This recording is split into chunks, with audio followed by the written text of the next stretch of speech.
एकादशी। युधिष्ठिर बोले, कृष्ण जी, हे श्री कृष्ण जी, आपने सुंदर शुक्ला एकादशी का वर्णन किया, आप कृपा करके पौष शुक्ला एकादशी का वर्णन कीजिए, उसका नाम और विधि क्या है। श्री कृष्ण जी बोले, हे राजन, लोगों के उपकार के लिए पौष शुक्ला एकादशी की विधि मैं कहूंगा।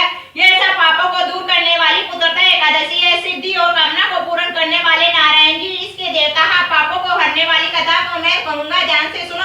भद्रावती नाम की पुरी थी, वहां सुकेतु नाम का राजा था, उसकी सव्या नाम की रानी थी। वह राजा पुत्रहीन था। बहुत दिनों तक राजा चिंतन में लगा रहा, परंतु पुत्र नहीं हुआ। सुकेतु मान को राज्य और पूर्व में कहीं भी सुख नहीं मिलता था। अपनी सव्या रानी के साथ प्रतिदिन दुखी रहता था। वे दोनों राजा रानी चिंता और शोक में मगन रहते थे। वह मन में निराश हो गया और पुत्रहीन मनुष्य के जन्म का फल नहीं है। बिना पुत्र के घर सुना रहता है। जिसके घर में पुत्र नहीं है उसका इस लोक में यश नहीं होता और परलोक में भी अच्छी गति नहीं होती। जिन पुण्य आत्माओं को सैकड़ों जन्म का पुण्य होता है उनके ही पुत्र और पौत्र होते हैं। पुण्य और भगवान की भक्ति के बिना धन और विद्या नहीं मिलती, यह मेरा सिद्धांत है। इस प्रकार राजा दिन रात चिंता में मगन रहता। फिर सुकेतु मान ने आत्महत्या का विचार किया, परंतु उससे परलोक में दुर्गति समझकर वह विचार छोड़ दिया। संतान के अभाव से अपने शरीर को दुर्बल देखकर अपनी बुद्धि से अपना हित सोचकर घोड़े पर बैठकर राजा घोर वन में चला गया। पुरोहित आदि किसी को यह मालूम नहीं हुआ। मन में इधर उधर घूमता हुआ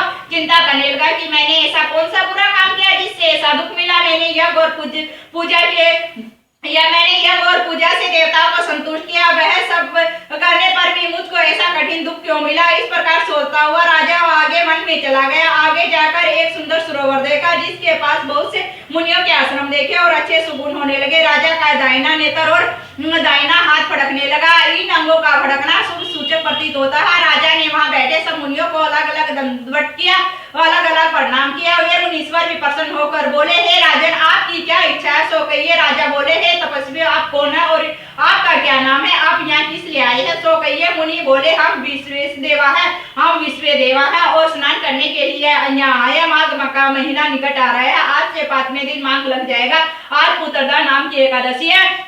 हे राजन, पौष शुक्ला एकादशी पुत्र की इच्छा रखने वालों को पुत्र देती है। तब राजा बोला, पुत्र उत्पन्न करने के लिए मैंने भी बड़ा प्रयत्न किया है। यदि आप प्रसन्न है तो मेरे लिए भी सुंदर पुत्र दीजिए। तब मुनीश्वर बोले, हे राजन, आज पुत्रदा नाम की प्रसिद्ध एकादशी है।